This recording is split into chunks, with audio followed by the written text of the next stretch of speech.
My case presentation is over a patient with Wernicke-Korchoff syndrome. During this clinical experience in an inpatient rehab facility, I witnessed a younger female go through dementia and functional mobility decline due to a nutritional deficiency of Wernicke-Korchoff syndrome. Throughout this PowerPoint presentation, I have de-identified any personal patient information to protect this patient. Since she had dementia and there was no available family members to sign off on the consent forms, I did not get those signed, so I de-identified all that information so I would protect the patient. And I felt this was good information, not only for me to learn, but also my classmates as well. For the patient examination, I reviewed her chart since she was coming over from the hospital and acute care into an inpatient rehab setting. So her history of diagnosis include Wernicke encephalopathy, anxiety disorders, Wernicke-Korsakoff syndrome, and 2 previous gastric bypass surgeries, and a B12 deficiency. Her maternal history includes Wernicke encephalopathy, gastric bypass surgery, and depression, and the paternal history is unknown.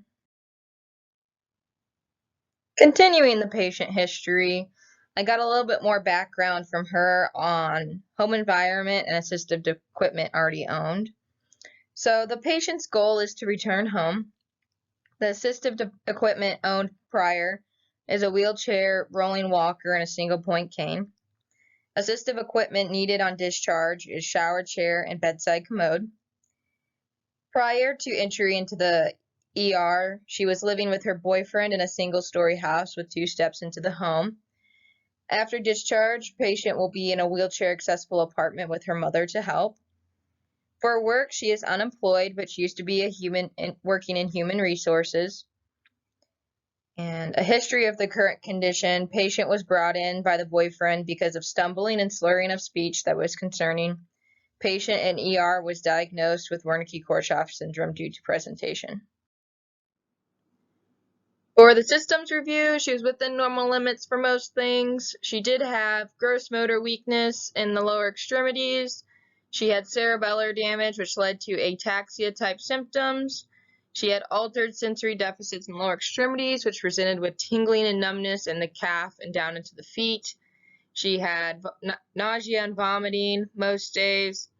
She had confusion and was oriented to her name. Every now and then she would be oriented to location and time, but it was rare, and anxiety was present often.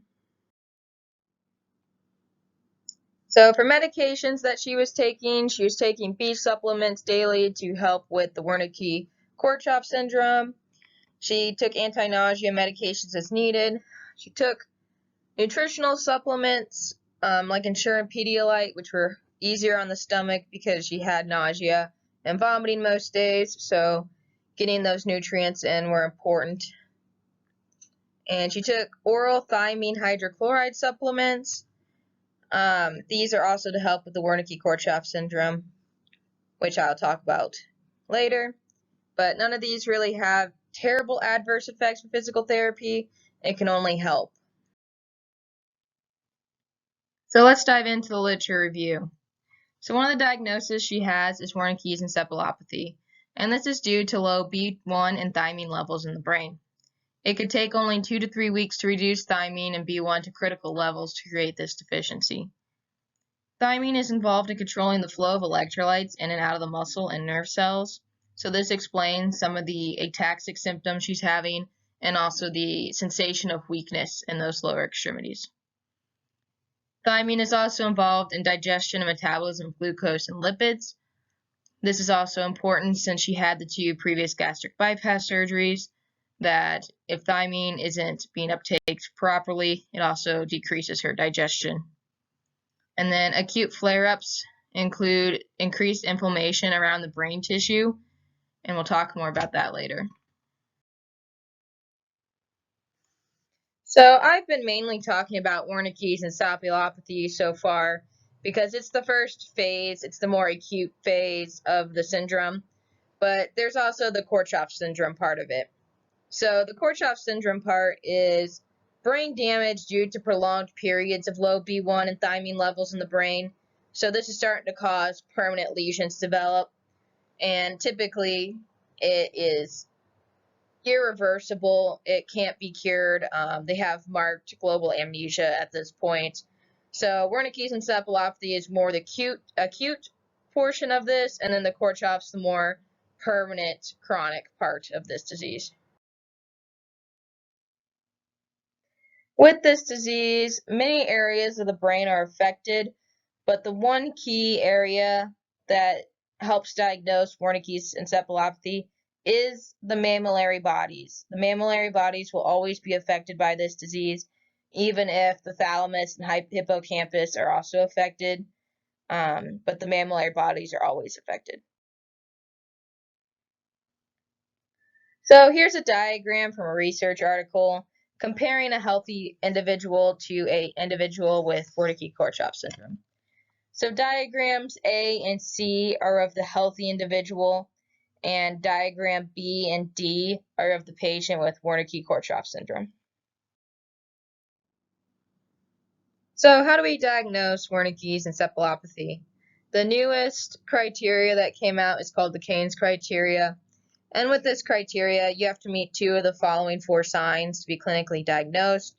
And the 4 signs include dietary deficiencies, oculomotor abnormalities, cerebellar dysfunction, and either an altered mental state or mild memory impairment. And she had 3 of these. She had the dietary deficiencies, which could be seen in blood work showing that she had a B1 deficiency and a thiamine deficiency. So we could see also the cerebellar dysfunction with the mild ataxia she had with walking and coordination testing. And then she did have an altered mental state just because of not being oriented to where she was and what time and date and everything. So she had those. And then 2 tests to kind of help diagnose this as well is the CT scan, and that can help rule out Wernicke's encephalopathy. And then the MRI has a 50% sensitivity and a 90% specificity if taken while they're having these acute symptoms. It can't be taken after the symptoms have kind of resolved. There are many reasons for a thiamine deficiency in the body. I'm only going to highlight a few here. So the main one that affected my patient is the 2 previous gastric bypass surgeries. The gastric bypass surgeries really affect the breakdown and absorption of foods, and because of this, I think one of the vitamins that's not getting absorbed is the B1 and thiamine. And another one that is highly correlated with Wernicke-Korsakoff syndrome is chronic alcoholism. When they walk into the ER, they kind of look drunk because of the ataxia and slurring of speech, but it's also highly correlated because ethanol directly affects the absorption of thiamine in the body. So people who abuse alcohol are going to have a decreased thiamine uptake.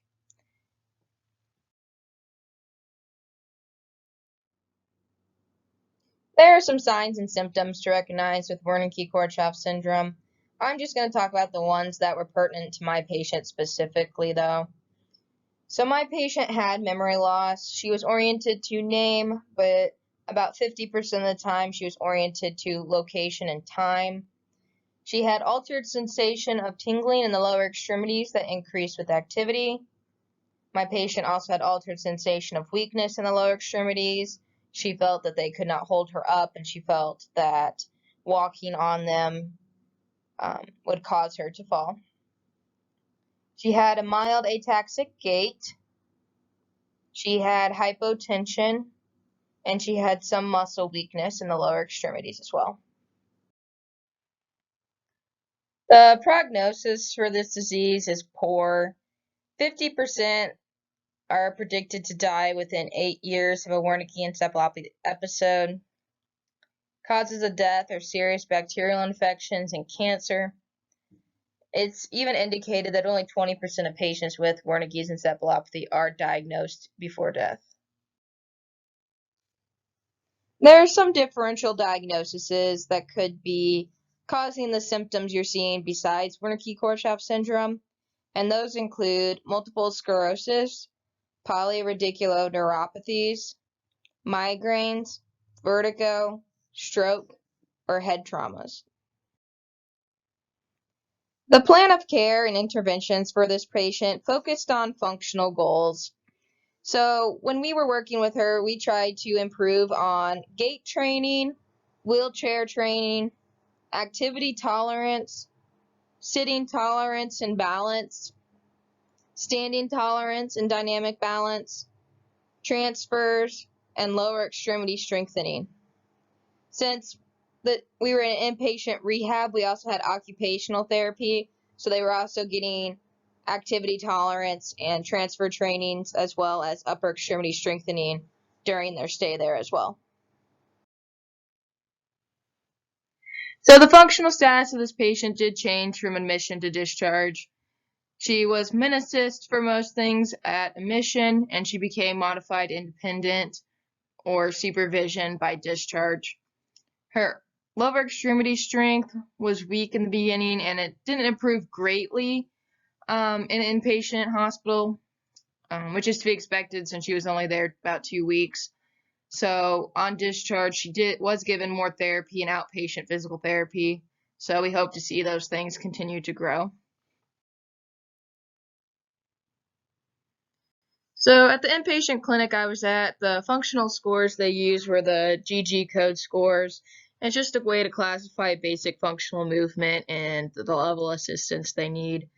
So as you can see here, the rolling and bed mobility are independent.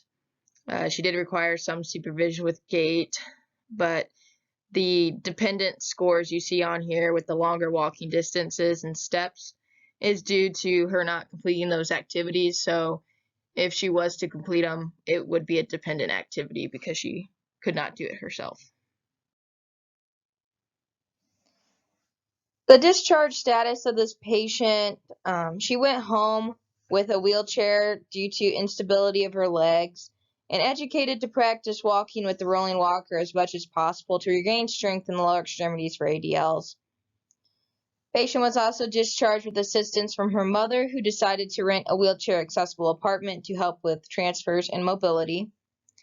Patient was referred to outpatient physical therapy for continued strengthening and coordination of her limbs.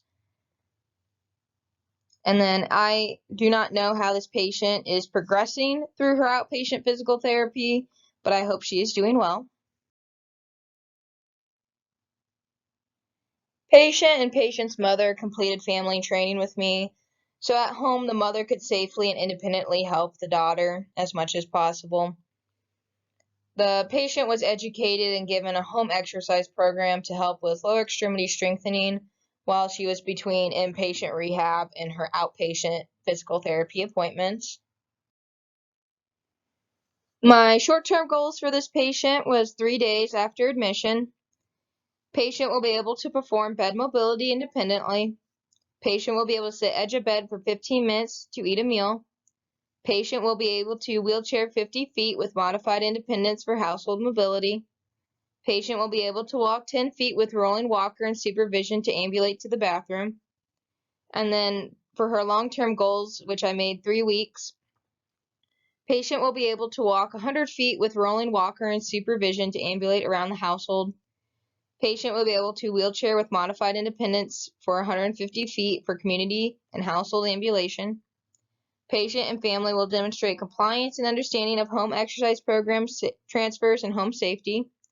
Patient will be able to transfer to and from the toilet with modified independence with rolling walker.